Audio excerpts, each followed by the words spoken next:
بسم اللہ الرحمن الرحیم نحمدہ ونصلی علی رسولہ الکریم۔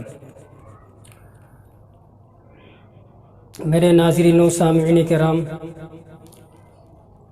آج 18 ذی الحجہ کی تاریخ ہے۔ آج ہی کی تاریخ تھی سن 35 ہجری۔ اللہ کے رسول علیہ الصلوۃ والسلام کے ایک پیارے صحابی، خلیفہ سوم، خلیفہ راشد، شہید مظلوم سیدنا عثمان بن عفان رضی اللہ تعالیٰ عنہ کی شہادت کا واقعہ پیش آیا۔ بخاری شریف کی حدیث ہے، اللہ کے رسول علیہ الصلوۃ والسلام جبل احد پہ تشریف لے گئے، احد پہاڑ پہ چڑھے۔ آپ کے ساتھ حضرت ابو بکر صدیق رضی اللہ تعالیٰ عنہ تھے، عمر فاروق اعظم رضی اللہ تعالیٰ عنہ تھے، اور حضرت عثمان غنی رضی اللہ تعالیٰ عنہ تھے۔ 3 صحابہ آپ کے ساتھ تھے۔ غالباً روایت حضرت انس رضی اللہ تعالیٰ عنہ سے ہے، ان کا بیان ہے کہ پہاڑ میں، احد پہاڑ میں لرزہ طاری ہوا۔ اس کو ہم زلزلے سے تعبیر کر سکتے ہیں، زلزلہ نہیں کہیں گے تو اور کیا کہیں گے؟ پہاڑ ہلنے لگا، لرزنے لگا۔ اللہ کے رسول علیہ الصلوۃ والسلام نے اپنے قدم پاک سے احد پہاڑ پہ ٹھوکر ماری اور فرمایا، اسکن یا احد، ایک احد پہاڑ تو ٹھہر جا، تیرے اوپر ایک نبی ہے، تیری پشت پر اس وقت ایک نبی ہے، ایک صدیق ہے، اور 2 شہید ہیں۔ اللہ کے رسول علیہ الصلوۃ والسلام کی بہت ساری احادیث سے یہ ثابت ہے کہ آپ علیہ الصلوۃ والسلام نے آئندہ ہونے والے بہت سارے واقعات سے امت کو باخبر کیا تھا۔ خیر، تیسرے خلیفہ راشد حضرت عثمان بن عفان رضی اللہ تعالیٰ عنہ 18 ذی الحجہ سن 35 میں آپ پہ حملہ ہوا، اور بلوائیوں نے، زیادہ تر تعداد مصری بلوائیوں کی تھی جن کا زور مدینہ پہ تھا، انہوں نے حملہ کیا۔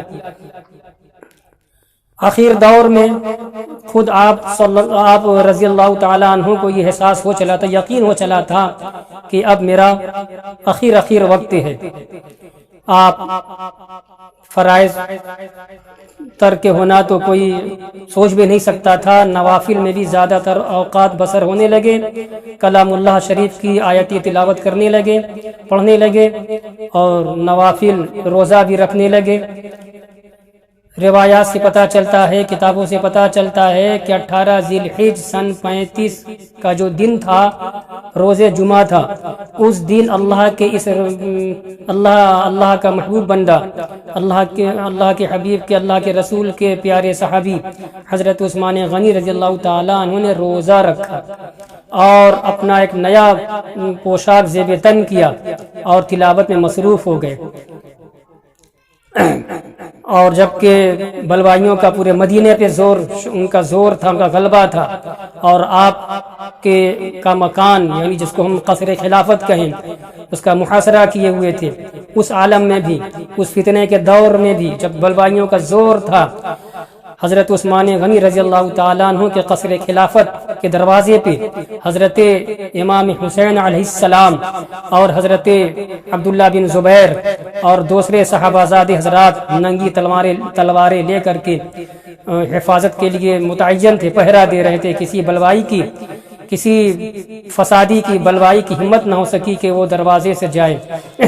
تاریخ کی کتابوں سے پتہ چلتا ہے کہ پیچھے سے قاتلین ٹانک پھانک کر کے گھر میں آئے، اور اس وقت جب حضرت عثمان غنی رضی اللہ تعالیٰ عنہ تلاوت میں مصروف تھے تو آگے بڑھے کچھ بلوائی، اور ان میں محمد بن ابی بکر بھی تھے۔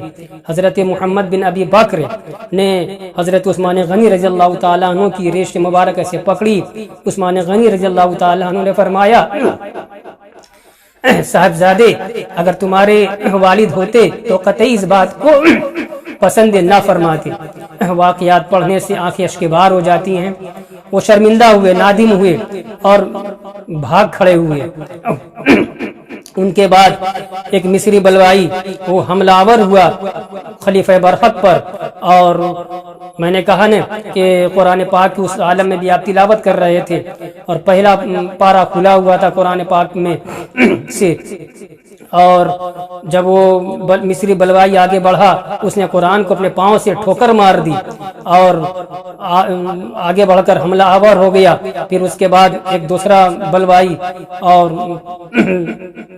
اس کا نام روایتوں میں آتا ہے کنانہ بن بشر، اس نے جو ہے پیشانی کے بال پکڑے کھینچے اور لوہے کی سلاخ سے اس نے حملہ کیا، اور خلیفہ برحق حضرت عثمان غنی رضی اللہ تعالیٰ عنہ تاڑ سے گر جاتے ہیں، چکرا کر کے گر جاتے ہیں، اور خون جاری ہو جاتا ہے آپ کے سر اقدس سے، اور آپ کی زبان پاک سے نکلتا ہے بسم اللہ توکلت علی اللہ، اور خون کا فوارہ جاری تھا، اور اس عالم میں بھی آپ قرآن کی تلاوت کر رہے تھے۔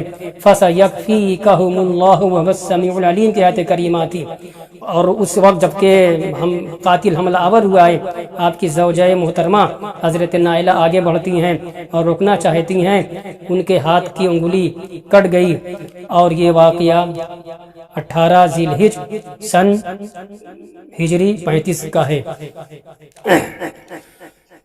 پورے مدینے پہ بلوائیوں کا زور تھا، اور بدامنی اور فتنہ فساد بلوا کی وجہ سے کسی کو اس وقت گھر سے نکلنے کی بھی ہمت نہیں پڑتی تھی، اور 2 دن تک یعنی جمعہ اور پھر سنیچر، یہ دونوں روز تک حضرت عثمان غنی رضی اللہ تعالیٰ عنہ کی لاش پاک، ناش مبارک بے گور و کفن پڑی رہی۔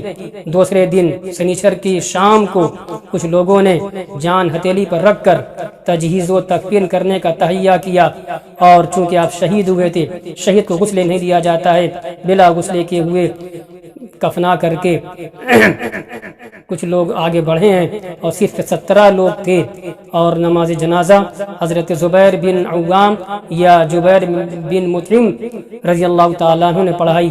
سوچو کابل سے مراکش تک کا یہ فرما روا حضرت عثمان غنی رضی اللہ تعالیٰ عنہ کو صرف 17 لوگوں نے جنازے کی نماز پڑھی ہے، اور رات کی تاریکی میں بلوائیوں کے فتنے کے، ان کے فساد کے خوف سے، ڈر سے احتیاطاً رات میں دفن کر دیا، اور قبر کے نشان کو بھی مٹا دیا۔